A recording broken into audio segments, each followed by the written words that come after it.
டீனை சந்திக்க போகணும்னு சொன்னால் இப்போ டீனை சந்திக்கணும்னா முடியாது, டாக்டரை சந்திக்கணும்னா முடியாது. இவனுக்கு இன்னும் அவ்வளோ பெரிய அப்பாட்டாக்கிறான். டீனே சந்திக்க முடியாது, டாக்டர்ஸை பார்க்க முடியாது.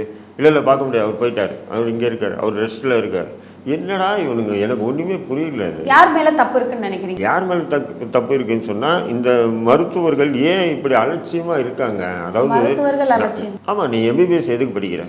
உங்ககிட்ட வரக்கூடிய நோயாளிகளை குணப்படுத்தி அவங்கள அனுப்புறதுக்காக தான், அதை ஒரு சேவை மனப்பான்மையோடு தான் நீ படிக்கிற. இதுதான் எம்பிபிஎஸ் இருக்கா இல்லைங்களா? டாக்டர்ன்றது அதுதான். ஆனால் அதுக்காக நீ படிக்கிறியா, அல்லது பெரிய பணக்கார வீட்டில் பொண்ணு கிடைக்கும், அல்லது சமூகத்தில் நமக்கு ஒரு கண்ணியமான ஒரு அந்தஸ்து கிடைக்கின்றதுக்காக நீ படிக்கிறியா? அப்போ நீ ஏதோ ஒரு பணக்கார வீட்டு பொண்ணு கிடைக்கின்றதுக்காக, இல்லை ஒரு சமூகத்தில் அந்தஸ்தான ஒரு இடத்துக்கு நீ அடையணுன்றதுக்காக தான் நீ டாக்டர் படிக்கிற மாதிரி தெரியுது இன்னைக்கு இருக்கிற மருத்துவர்கள்.